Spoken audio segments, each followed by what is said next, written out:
At 5, it's offer review, and boy, we've got a good bad thing going on right now, but half of the gear tier 15s are currently, at the time of the recording of this offer review, are showing up in Doom campaigns 2 and 3. So right here. But not all of the origin pieces, are only half of them from what I could see. So one of two things, in either way it looks bad on Scopely. One, this is intentional, and they meant to release it today, and they just dropped the ball in letting us know, because this is a very significant positive thing for the community to make half of the Gear 15s available. Or two, this is something that was intended to be released later, which I suspect is what happened, is maybe they're going to release a second set of campaign nodes, maybe like a Dormammu campaign node 1, and some of the other pieces and the TL pieces would be there. But for now, but that was, I don't know. So if you go and look through Doom 2 and Doom 3, so Doom 2, Doom 3, you'll find half of the total number of Gear Tier 15s in various nodes at the time of the recording this video, and I just don't know. Other good news is that Captain Sam Wilson, Captain America Sam Wilson, is now farmable. Still no word on Sharon Carter. Well, there's no word. We're going to look at an offer review. She's wallet farmable. She's farmable with monies. No, but hopefully we get an announcement on that by Friday. And I'm expecting a Mega Red Legendary to have the event perhaps in sometime in the first week of November. Also, I wanted to talk about this, and I agree with this sentiment right here. The increase to level 85, the need for mini high-performing tunes for all aspects of the game, and lack of gold and training mats is absolutely strangling the game. It's possible to level up the characters you need even when budgeting carefully. And I agree with this sentiment. I got to say, I see a Reddit post on this almost every day, and I know that developers have seen this. I only will talk about the way that I manage this. The first thing that I know is that everybody playing this game is struggling with this issue. Like, this is a known thing, and every person in your alliance shard, every person in your arena shard, every person in your alliance is going through the same problem. And then the second thing is that people that are buying gold and training materials are spending astronomical amounts of money to get ahead. And I'm okay with that, because I'm not buying those garbage offers. I review them every day, and I think they're trash. The only people that are getting ahead from everybody else are spending ridiculous amounts of money. I mean, you've seen the offers. I call them trash every day. And so what I do is I try to only spend resources when it solves a problem. And so I don't upgrade characters for the sake of upgrading characters. And when I'm in it, like, there's go times and there's hoard times. And I've been for a long time hoarding gold and training materials. And I personally found that it was easy for me to spend about $1 million to $1.4 million a day. And when I did that, I caught up on gold. I had an abundance of gold for when new characters come out, and then I would spend a little bit more then. Now, and that allowed me to build up a bank of gold orbs and gold until the level cap came in and until Doom 2. So I personally don't see the point of hoarding forever. Like, hoarding forever serves no purpose. What, I'm going to continue hoarding and sit on 200, 300, 400, 500 gold orbs and just screw my alliance out of doing well in Doom raids because I won't spend any gold to upgrade my characters that are needed to get through the Doom raid when I'm struggling? No. Right now, I've basically flushed all my resources since Doom 2 came out. And I flushed all my resources to get my characters ready, my raid characters up and running, so that I can participate in the Doom raids. And we do 2.1 100%, and we do 2.2 60%. We toggle a couple times a week, and it's hard. But I had to upgrade and spend all of my gold that I've been saving for the last 6 months. Now I've gotten all those characters upgraded, or a good majority of them, like 99% of the characters I wanted, and now I'm back to spending 1.1 million, 1.2 million a day, because the time we spend was the last, the level cap increase. That's just the way that I do it. You're welcome to do it. But for me, upgrading characters that are not going to help me solve a problem doesn't make sense. And hoarding while my alliance is struggling on content where I could be actively participating also does not make sense to me. And so that strategy, and knowing that everybody is struggling with gold and the people that are getting ahead on gold are spending ungodly amounts, it's just a mindset. It's a mindset at this point of knowing that this kind of comes with the territory. I hope that helps. Maybe it won't. It is what it is, but I agree there's not enough gold. It just is what it is, and it's been that way for a long time, and I don't see it going away, frankly. I just don't. So it's kind of one of those things, got to come to terms with it or not. You have to play around it or not. I think complaining on Reddit's fine, but I see this post twice a day, and I know the developers have seen it. And maybe they'll do something, maybe they won't. Am I the only one who finds small Heroes for Hire teams to be more annoying than the big ones?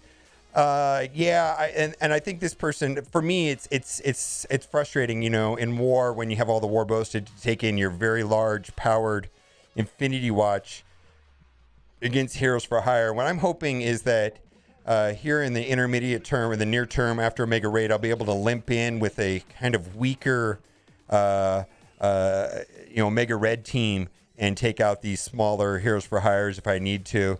But I think there was a good suggestion. See, this person is talking about that he has a 600K powered Infinity Watch, and that's fine when he sees other 600K Infinity Watch. But he says 250 when he sees a 250K. Yeah, you do not want to take Symbiotes or Black Order. You will get destroyed.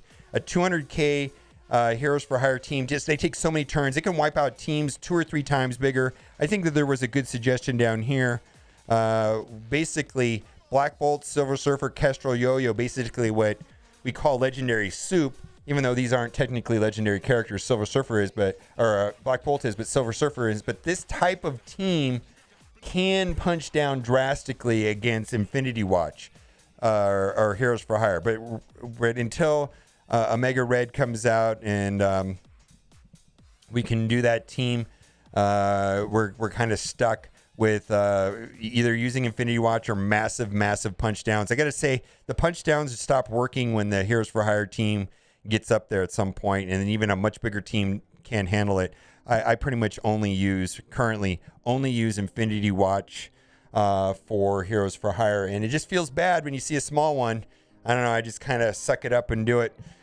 Curse of the miasma. They did it wrong. We're all cursed right now. We don't care about this curse. We care about the miasma curse. Still struggling. Even Kitty needs miasma. But anyways, no, this is about honorable orbs. Again, honorable orbs are the event campaign orbs for Silver Samurai. Generally perceived as some of the worst orbs we've ever had for an event campaign character. These orbs here have Silver Samurai on the sides and a small chance, like a 14% chance of pulling him in the middle. They will average about 5 Silver Samurais per orb. My thinking is that I would rather spend $20 on cores, and then just refresh the event than do this, because then at least you get some gold and some other stuff inside of those nodes. I do the 50s myself personally. All right. Secret Avenger offer. Sharon Carter's wallet farmable. Where is Sharon Carter? This is the answer. They're not going to tell us anything because they want you to buy this offer. I have no idea where she's going to be. I'm fully expecting a blog post on Friday to answer this question. We will see. Is this a good deal? I don't know. It is what it is, man. If you want to lock in Omega Red and 50 character shards for $30, it is what it is. She is quite useful in the raids, of course. I actually kind of struggle in the skill raids. But anyways, do what you got to do. This is relatively expensive pricing, given that we know that she is going to be available in some way or another before the event starts, but we just don't know. Well, they're definitely holding on to this information to the last minute. Let's move on. Tough as Nails orb offer. So this is the proper character orb right here that has a minimum 6, maximum 180, averages about 9 per orb. I value these orbs about $3 a piece. So you get 9 orbs there, $27. If you're in the market for her, she's fine. What I'm hearing is that it doesn't look like this team is going to be arena viable. It's just going to be a war offense team from the testing I'm hearing on the test servers, which I'm still trying to get into. We're having some difficulties, but that's fine. It's kind of expected. It's kind of a beta thing anyways. So let's keep going. Within the Shadows offer. So here we go. We got Cloak. And it's Cloak or Dagger. They're kind of exclusive characters, also very good in the Mystic. Very much like this team with Deathpool. It's actually just my type of team. Like, people talk about what kind of mechanics they're like. I love the ping mechanic of Kestrel, Black Bolt, and Deathpool. It's just my favorite. I love it. I love it when they can pair combos of those three together. If you can get all three at the same team at once, it's just orgasmic, frankly. I love it. It's just my type of team. Anyways, is the 50, again, premium pricing, 50 character shards for $35. My guess is that not only is he going to be good in the Doom raids, but probably will be instrumental in completing Dark Dimension 5. If I were to guess, we'll have to see. Here's the thing. Cloak is kit-based and Dagger is damage-based. But here's the thing. You know, people say, which one should I upgrade first? Well, Cloak dies. He's kind of squishy. I feel like you need to get enough yellow and red stars and equipment and gear on him, get him leveled up enough just so that he survives. And once he's in some sort of state of where he's not getting deleted all the time, then, you know, you can dump the rest of your resources into Dagger, because she just destroys. She's just so much damage. It's a lot of fun when she pops off. Just wipes the team. Whatever she doesn't kill, Deathpool cleans up. It's like my favorite thing in this game right now is Cloak wiping the board, or nearly wiping the board, and Deathpool cleaning everything else that leaves behind, and then they're healing up and getting ability energy. It's great. All right, ISO 8 energy offer. Again, I've said this many times, I'm favorable to green energy offers. These orbs right here, not so much. I'm not going to buy this, but yeah, this is reasonable enough. I could see why people would buy it. Red Star Mega Pack. I value these orbs at $1.50 a piece. We got 5 orbs, $7.50. So I'm not going to buy that for $20. No way. I think this is trash. Again, these orbs were not reworked when the green energy was. The green energy was reworked, let's say, 2-3 patches ago, and it was very favorable and well received. But yet these orbs are basically the same. The pricing is the same that when green energy came out, which was about a year ago this time. I like this offer the most because it is just green energy. 910 ISO 8 campaign energy over 7 days for $10. This is, if you're in the market for green ISOs or purchasing green ISOs, I believe this is the most favorable offer of the 3 that we've looked at so far. Orb Draft. Okay. I used to buy this always. I've stopped buying this. And the reason I stopped buying this is I just don't need these items. What I really need is gold. If there was a gold orb in this, I would buy this every time, but there isn't. Red stars are valued about $1.50. Premium orbs $1. Trading orbs $1.50. 14 basic orbs valued at 90 cents. So there is some value there for $1. But I really what I really need is gold orbs, right? That's what we all need, is more gold, right? Again, same issue here. Special orb draft. Would I buy this if it had 2 gold orbs? I don't know. Maybe.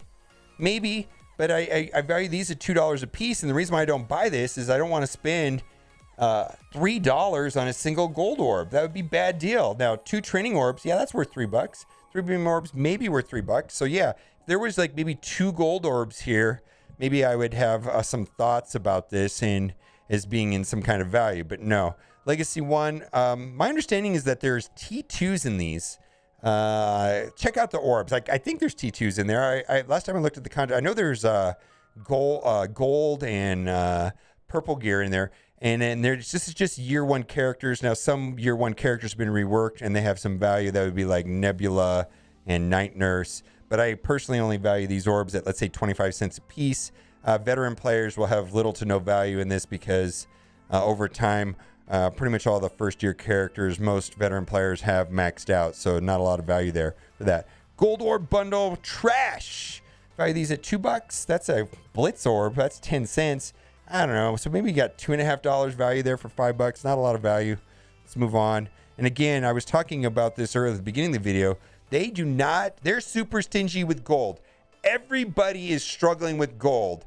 And the only people that are not struggling with gold is because they bought these horrifically overpriced offers. I mean, they're literally here several times a week. Burmer valuation, maybe these are worth $2 a piece. So that's $12 plus $4. $16 total value is nowhere near $30.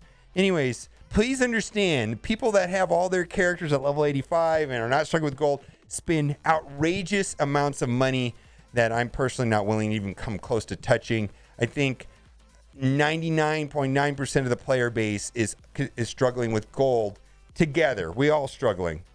Unless you want to buy this, and I don't recommend it because it's not a good value. It's not a good value. Let's move on. The rest of this is all trash. All right, we're going to go over. There's nothing here of value. Just want to see if there's anything different in here. Nope. Let's toggle over to the free-to-play account and see if we have any other offers. Black Bolt, I saw a notification in game today about Invisible Woman around the corner, so keep that in mind too. If you're looking for Invisible Woman, she should be showing up in the events tab. Quake, not a great character, completely on the bench. Blitz only, in my opinion, character. I'm only using her in Blitz for myself. She is useful along with Black Bolt and 4 members of Inhumans to unlock Ebony Maw, but other than that, she sits on the bench. Not a lot of value there. The only character that I like less than Quake is probably Karnak. Let's move on. There you go. Wallet Farmable. We're going to skip over all the duplicate offers. Oh, America Chavez. Oh, boy. I don't see any reason to buy this. She's not. I think myself personally, let's say I had a newer account and I did not have her. She would not be a top priority for me to unlock her. She does have some merits, I'm sure. But with all the new characters out there, I would be focusing on characters that came out after Silver Surfer. You know, Silver Surfer and after characters seem to have the most bang for the buck as far as characters, you know, carrying the weight in this game right now, where older characters like America Chavez don't have a lot of value. So I would not recommend this. Just not a lot of value there. Royal Princess offer. So I see what they're doing here. They're selling these offers. This offer here is to pair up with Black Bolt. So as far as Inhumans go, there's a total of 6 in the game. Black Bolt, of course, is the legendary character, and he pairs the best with Yo-Yo. And then thirdly would be Crystal. And then in garbage category, in my opinion, it's going to be Karnak and Quake. And then also Ms. Marvel has the Inhumans tag, although she doesn't usually get paired with them. She usually goes on her own hero brawler team. Anyways, I believe Crystal's relatively easy to get. What I believe the Arena store would not focus on that. Now, this is a character I would focus on. Yes, this has her scream has my blessing. She's like, buy me. Yeah, Infinity Watch ladies, Gamora, Nebula, Phyla, Moondragon. Yes. If you have the other 3 and you need to finish them off with Nebula, do that. Now, Gamora and Nebula can be acquired in the game. Phyla and Moondragon are still relatively scarce. Phyla is available in Arena Orbs, which is kind of a trap and kind of RNG based. And then Moondragon, we don't know where Moondragon is. Yeah, she's still not out. Anyways, that team is one of the best teams in the game easily. And then you can play that team with those 4 ladies without Adam Warlock, and you can plug and play, you know, strong characters like Emma, Silver Surfer, Kestrel, maybe even Star-Lord, right? If you want to make a team. Anyways, let's move on. Karnak, I think you're trash. I already talked about Karnak. I think this guy's terrible. This guy is bench worthy. Him and Quake hang out in the corner. The only thing, at least Quake is Chloe Bennett, right? I don't know who this guy is. Go away. I don't like your gloves. I don't like your cloak. I don't like anything about you. I don't like your facial hair.